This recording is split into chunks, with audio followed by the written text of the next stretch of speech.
Hello, my people. How are you today? How was work? How's the family? Hope everybody is cool.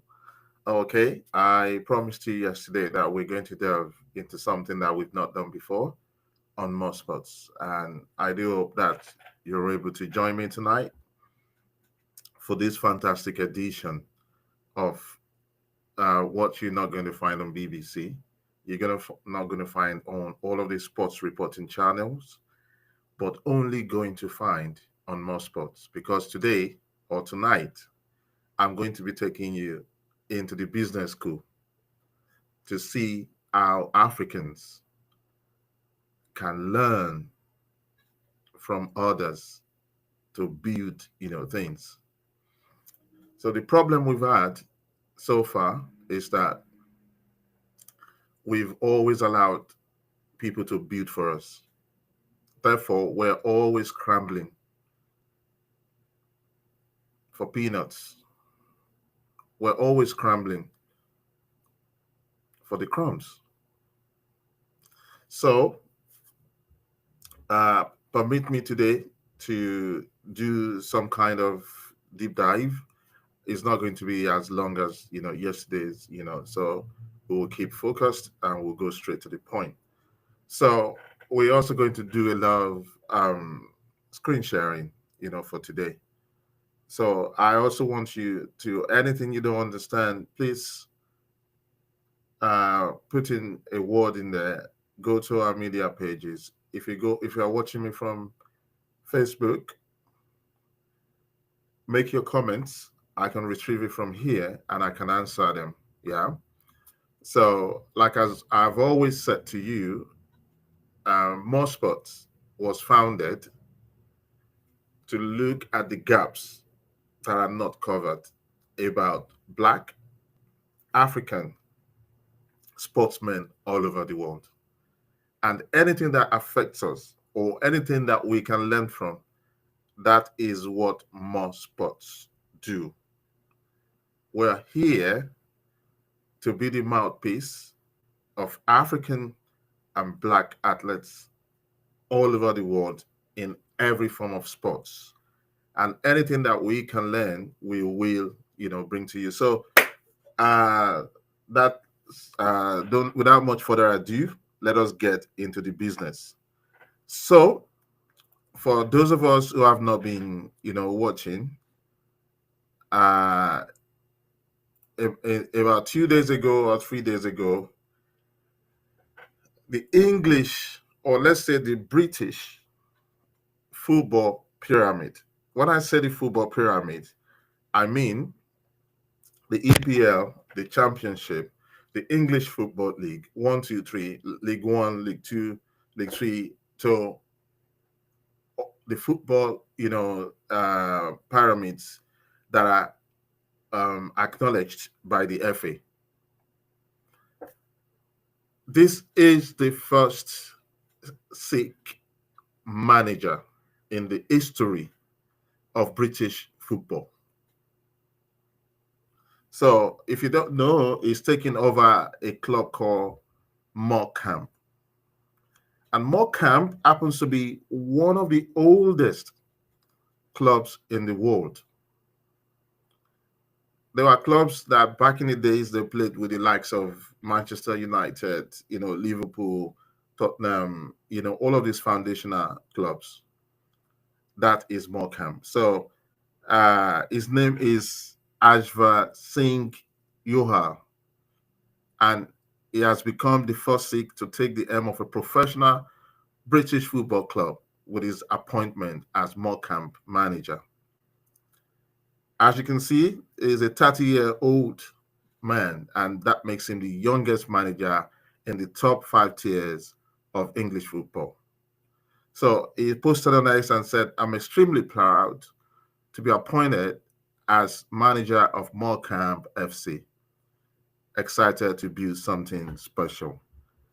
This is fantastic news for all the other ethnic minority groups in the UK. This is great news. Why did I say it's great news? Now, if you look at the statistics from the English Premier League or English Football League, so all of those 5 tiers that are recognized as professional, the Asian community, there are less than 5% of involvement as players. And then you will find some of them in managerial positions, but also maybe 1 or 2%. Now, let's, take us to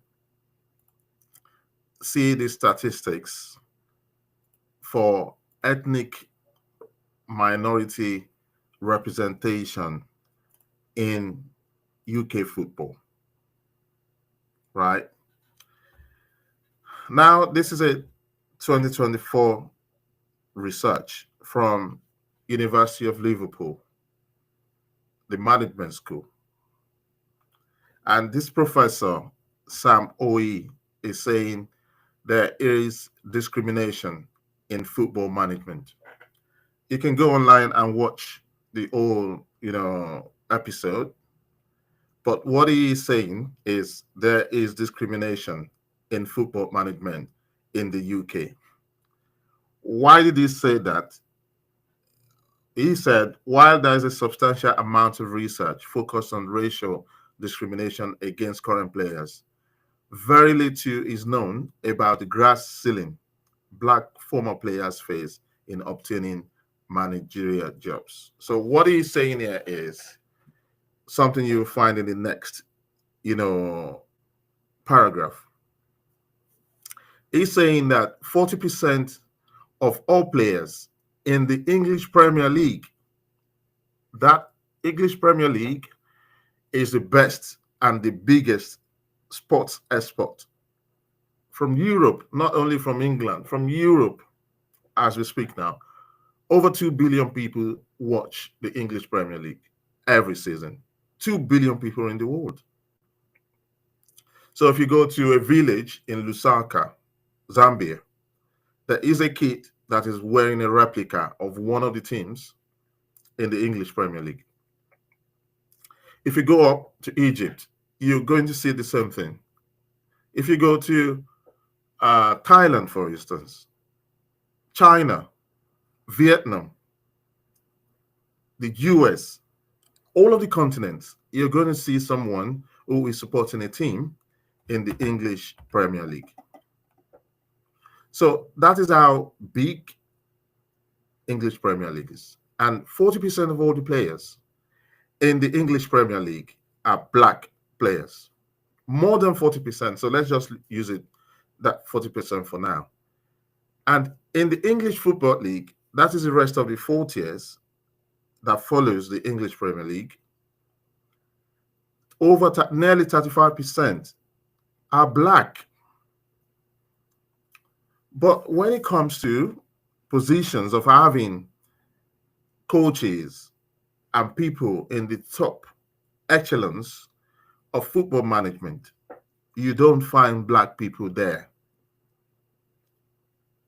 You do not find Black people there. So a study commissioned by the advocacy group Black Footballers Partnership revealed that non-Black players were 50% more likely to get into management than Black players. So what is he saying to you? Now let's take one more stat and then we'll be done with this. So 73% of Black footballers in the sample played in the Premier League with an average of 62 appearances per player, with 62% of the non-Black players appeared in the top flight with an average of 49 appearances. Yet they do get more opportunities than Black footballers. So it is not, this is a report before anyone says, oh, you're just giving us your personal opinion. This is an actual research, academic research from the University of Liverpool.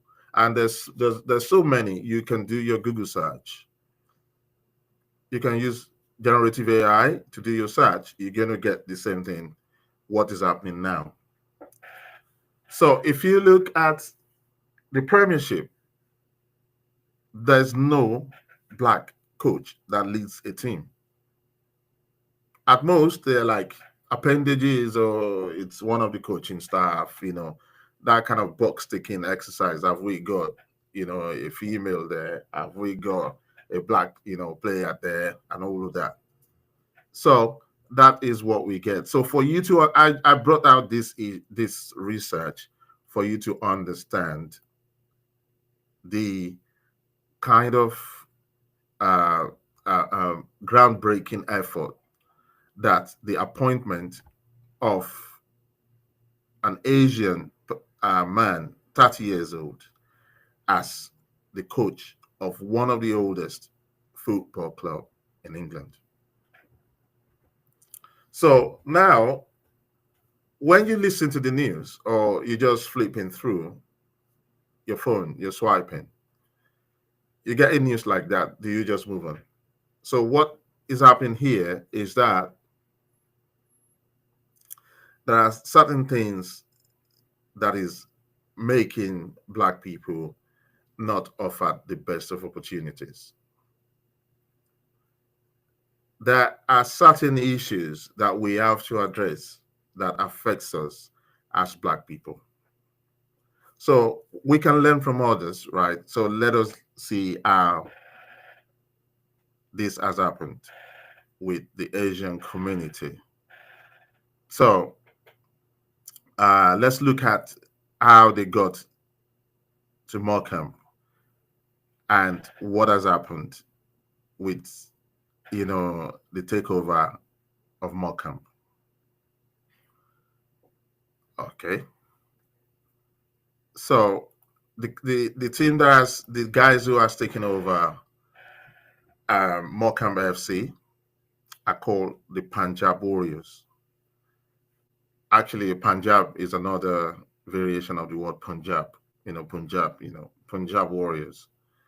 So they took over the club. We're just going to read what they did in their first hours in charge of the club. On the day they arrived at the club stadium, the group, the first Sikhs to own a professional English football club, ensured staff wages were paid for, and for the first time since May, held meetings with fans and local stakeholders to outline their plans and announce the sacking of highly respected manager Derek Williams. So what has happened is that there's this group of Indian Sikh business owners looked at a troubled club in their community and took it over. They saved it from going under.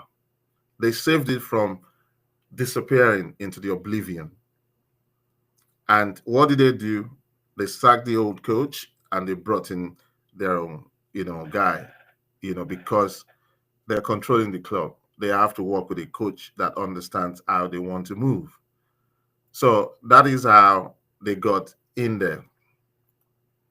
And we can have a look at the how they got into the Morecambe, problem, and how they actually took over.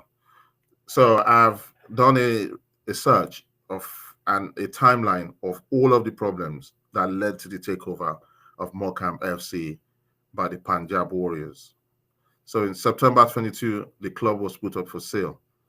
Bond Group Investments, led by Yasin Whittingham, placed Morecambe FC on the market. The club began facing mounting pressures, including unpaid wages and tax liabilities. 23 to 25, decline and relegation. Morecambe were relegated from League Two after 18 years in the Football League. Staff and players went unpaid for months, and training was altered due to lack of insurance. HMRC is the tax authorities in the UK, the government tax authorities, filed a winding up petition over unpaid taxes.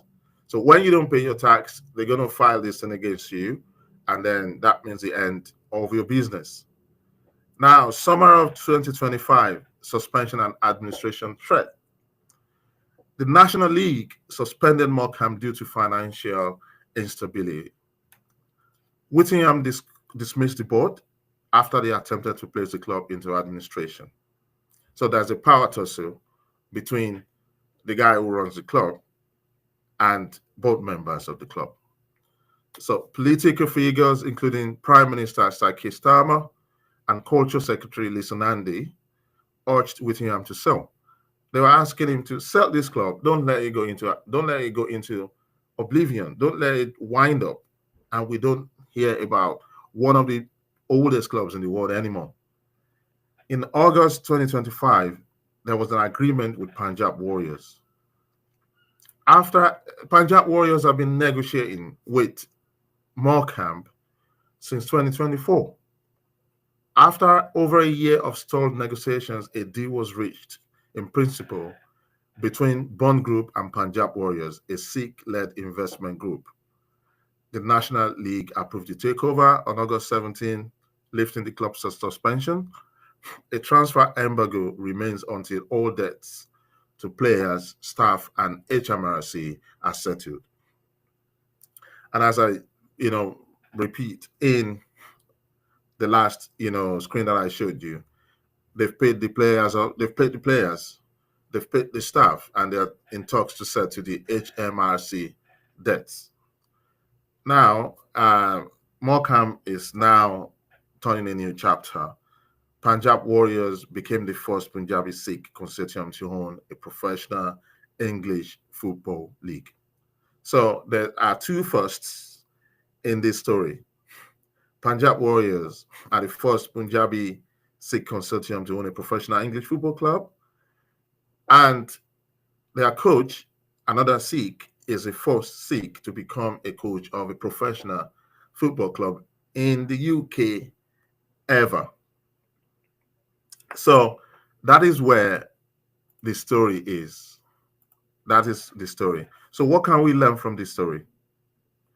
What we can learn from this story is that in our community, we do not understand that business, government, and individuals have to converge for us to get what we want.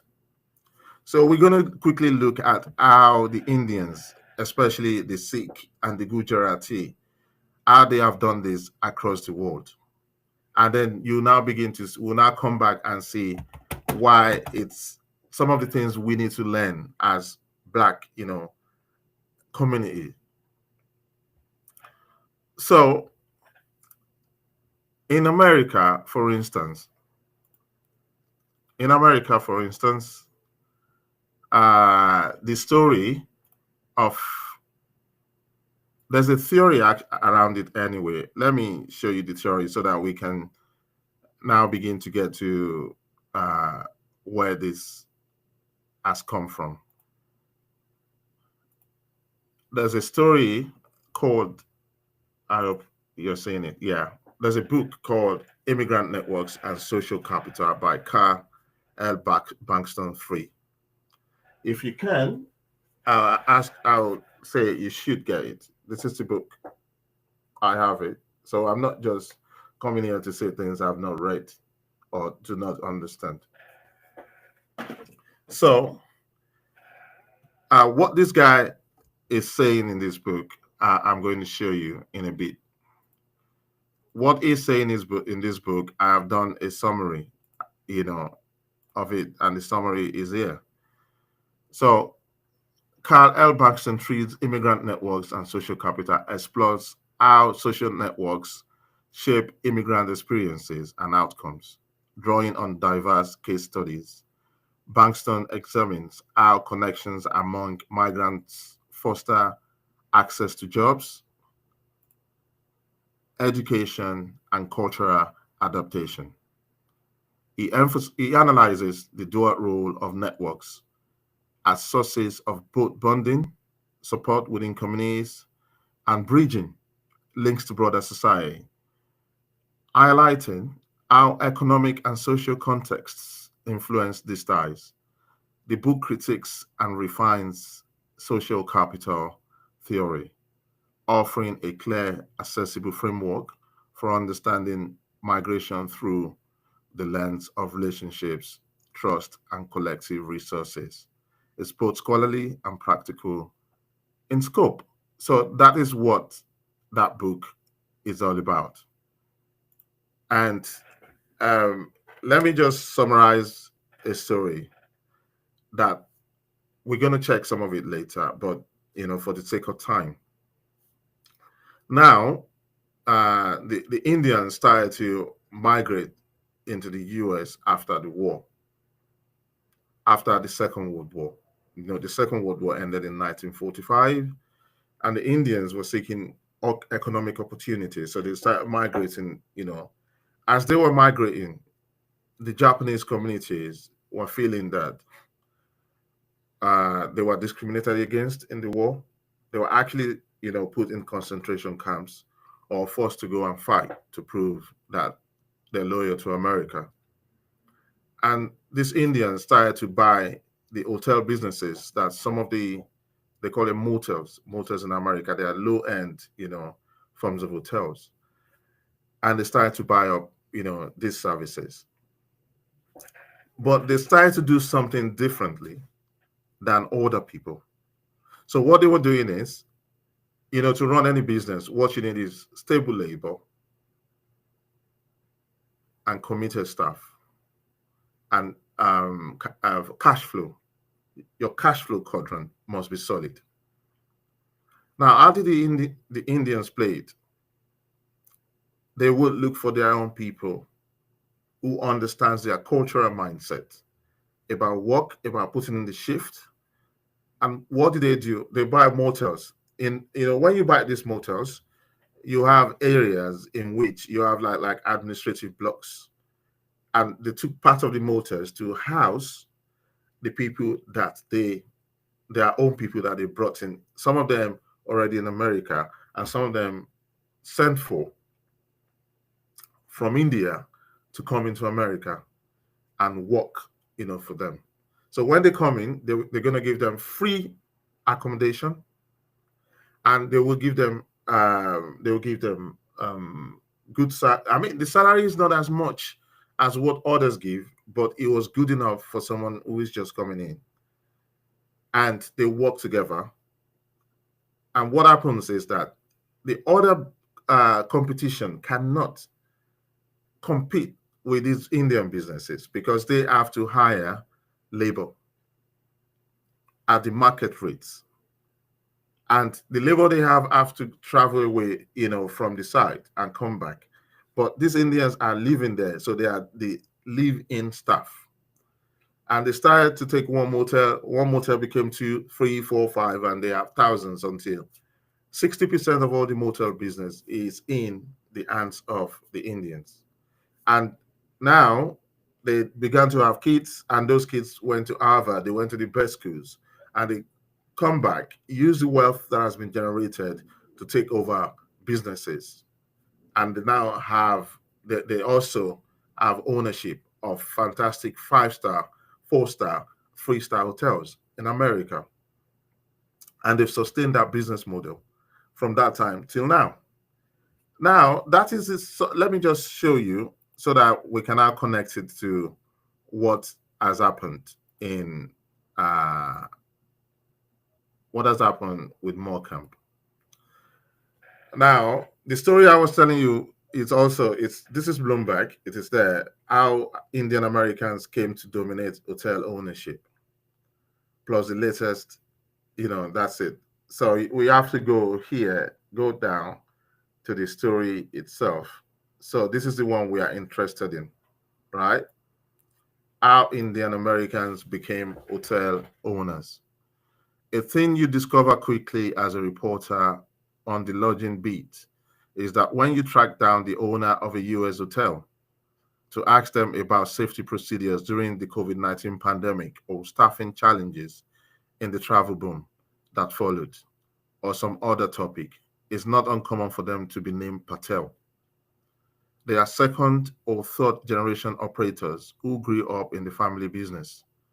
The Asian American Hotel Owners Association, a trade group, says that 60% of US hotels are owned by its members. A lot of those properties are cheap motels. A lot of them are a lot nicer than that.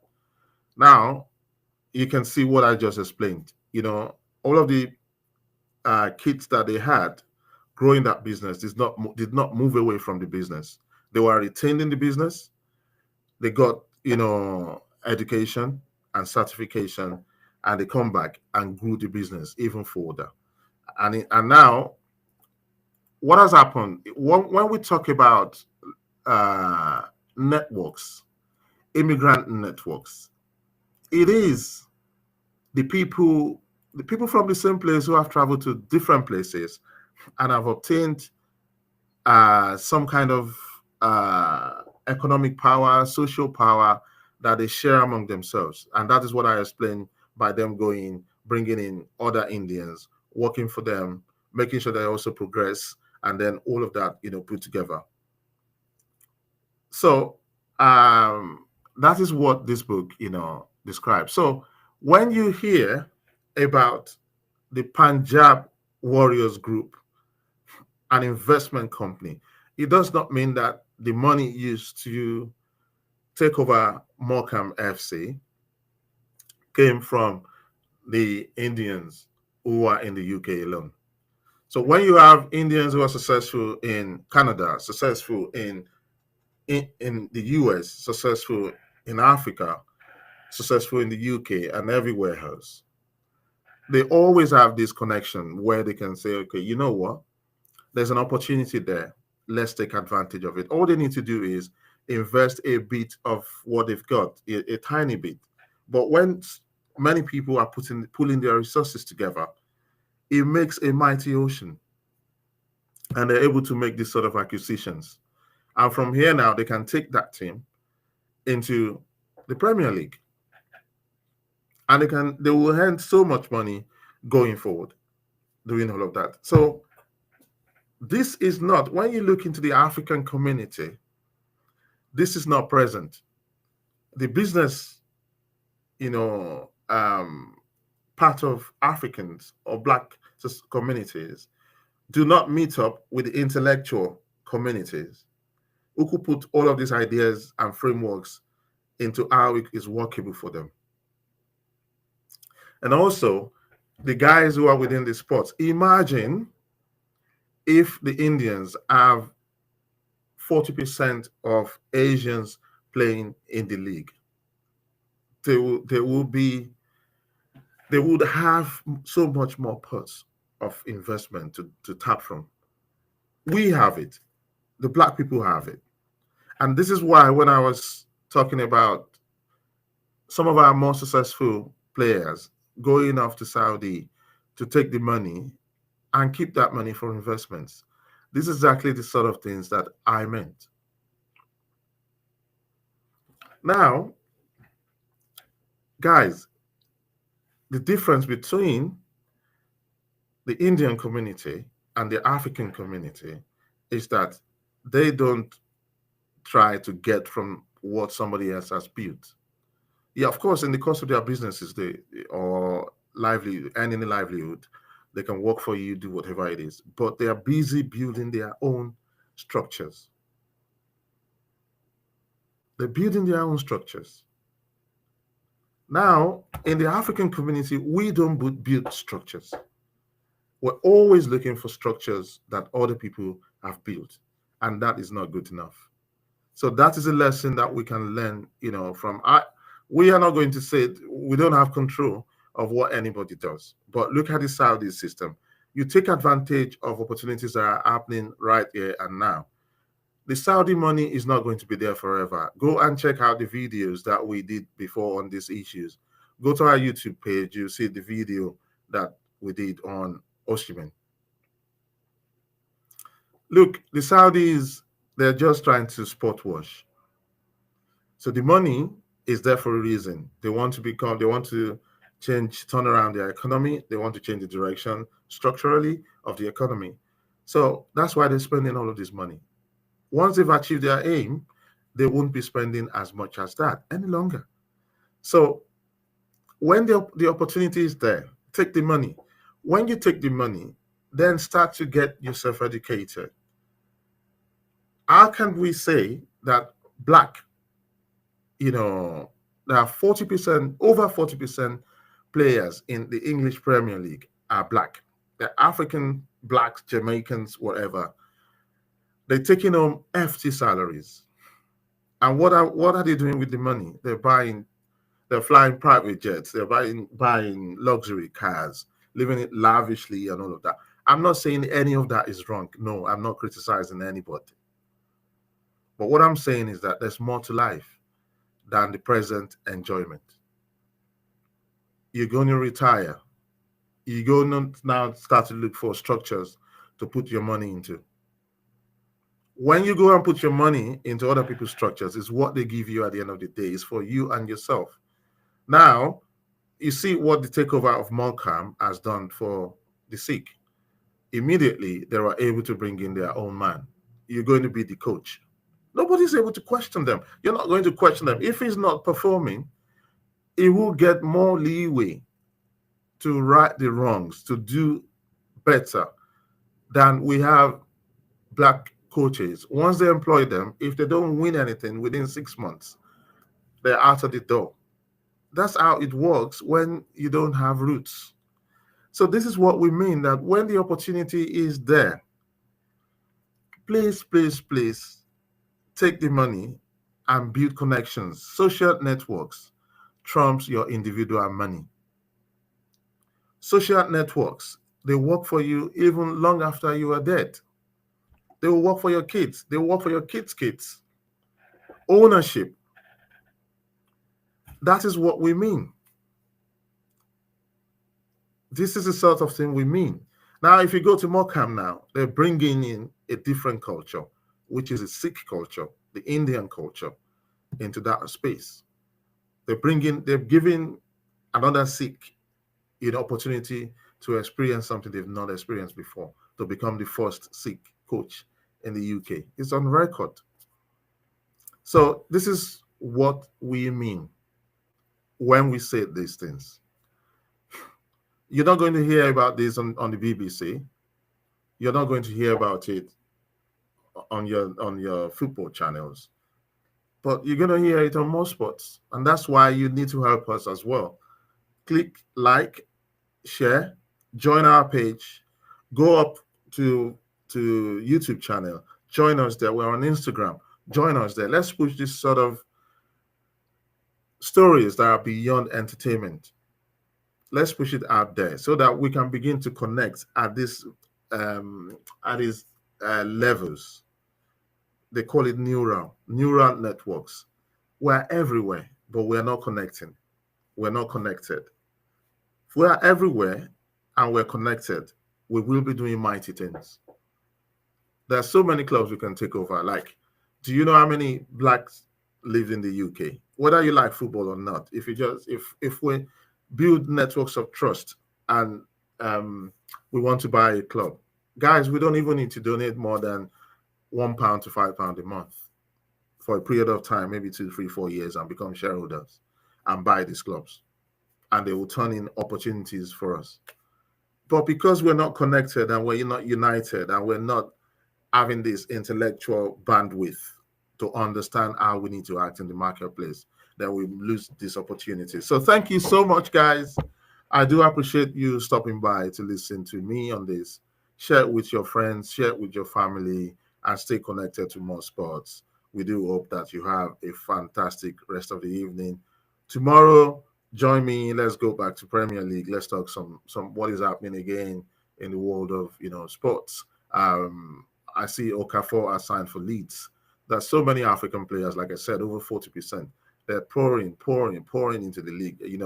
Just today, Arsenal stole a show. They stole the match on Tottenham, by taking Eberechi Eze away. They thought they had signed him. They thought they had him in the bag, but obviously they do not. So let's talk about all of these things tomorrow. So join me tomorrow evening as we go once again. Okay, enjoy yourself.